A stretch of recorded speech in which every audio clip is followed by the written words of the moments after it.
memberikan keterangan pers ini setelah melakukan koordinasi internal pemerintah, terutama dengan Menko Polhukam dan Menteri Luar Negeri tadi malam, dan hari ini kami menyampaikan keterangan pers hubungan dengan insiden kematian Juliana Marins, warga negara Brazil yang meninggal dunia karena insiden kecelakaan beberapa hari yang lalu di Gunung Rinjani di Nusa Tenggara Barat. Pemerintah Republik Indonesia mengharapkan insiden kematian Juliana Marins ini tidak mengganggu hubungan baik yang telah terbina selama ini antara pemerintah Republik Indonesia dengan pemerintah Brazil.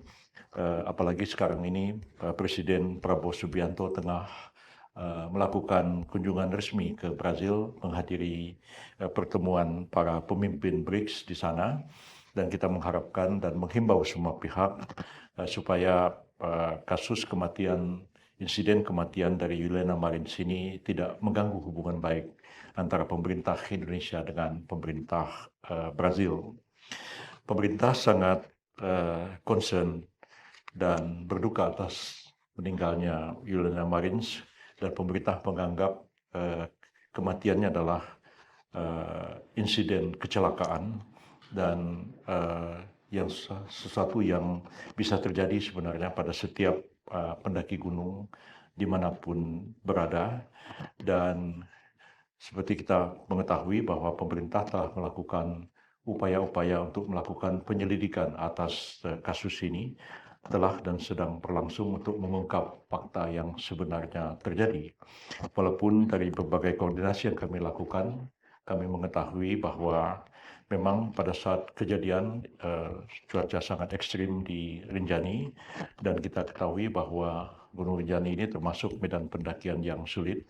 Selain berbatu terjal, juga disekitari oleh hutan tropis yang lebat, dan kemudian juga angin dan cuaca ekstrim sedang terjadi pada saat kejadian. Dan kita ketahui bahwa ada pemandu wisata yang melakukan pemandu pendakian yang melakukan pemanduan atas pendakian itu, dan juga sudah dimintai keterangan. Dan kita ketahui juga bersama bahwa yang bersangkutan terjatuh dari tebing gunung dan ditemukan sekitar 600 meter dari ketinggian. Jenazahnya ditemukan di sana, dideteksi melalui drone, diketahui di satu posisi, tapi memerlukan waktu yang cukup lama, ya sampai hampir 3 hari baru dapat dilakukan evakuasi.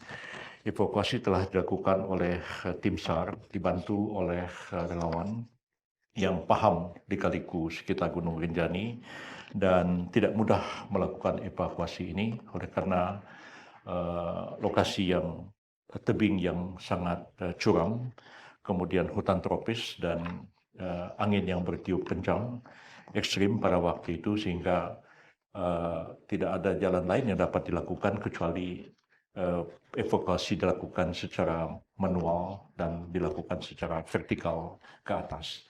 Jadi tidak bisa diharapkan seperti diminta oleh keluarga korban, mengapa tidak dilakukan penyelamatan dengan menggunakan helikopter. Dengan membandingkan situasi Gunung Rinjani dengan Gunung Himalaya, memang jauh berbeda.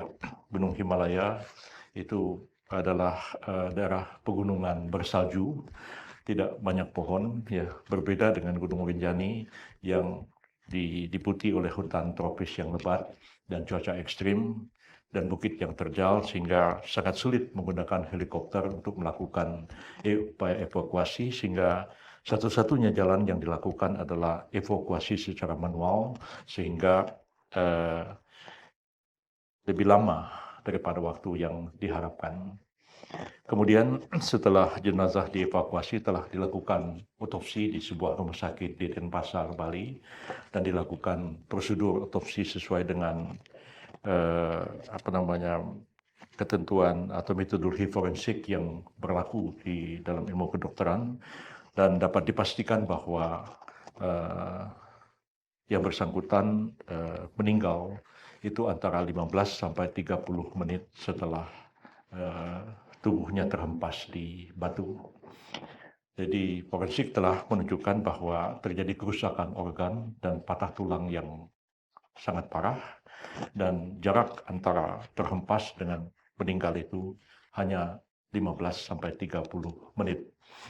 Jadi ini telah menjelaskan dan menjawab pertanyaan pihak keluarga yang mengatakan bahwa tidak jelas dalam laporan forensik kapan meninggalnya, dan ini ada dugaan bahwa jatuh kemudian terlambat dievakuasi sehingga korban meninggal dunia. Walaupun dari segi medis sebenarnya dalam keadaan terhempas dari ketinggian 600 meter di batu, ya secepat apapun jenazah di tubuh ditemukan, maka harapan untuk menyelamatkan jiwa korban itu sangat kecil kemungkinannya dapat dilakukan. Nah, jadi sehingga dari segi itu sebenarnya andai pun ditemukan dalam waktu yang sangat singkat, ya kemungkinan untuk menyelamatkan jiwa korban juga kecil, tetapi usaha untuk menyelamatkan juga dilakukan secara manual dan vertikal dan memakan waktu sampai 2-3 hari baru jenazah diselamatkan dan dievakuasi. Dari Denpasar telah dibawa oleh pesawat Angkatan Udara Brazil dan telah tiba di Brasilia. Pemerintah terus memantau perkembangan setelah jenazah dikembalikan ke Brazil, dan mengetahui juga bahwa keluarga korban meminta kepada satu badan, yaitu badan federal untuk melakukan penyelidikan terhadap laporan-laporan, sebenarnya laporan-laporan pelanggaran HAM yang terjadi di Brazil, dan lembaga ini juga telah meminta adanya otopsi ulang, dan pemerintah menghormati, menghargai keinginan dari keluarga untuk melakukan otopsi ulang ini untuk mendapatkan hasil yang diinginkan oleh keluarga. Walaupun kami berkeyakinan bahwa jika otopsi ulang dilakukan mengikuti metode yang sama berdasarkan standar forensik yang berlaku, sebenarnya hasilnya tidak akan jauh berbeda antara otopsi yang dilakukan di Denpasar dan otopsi yang dilakukan di Brazil sendiri.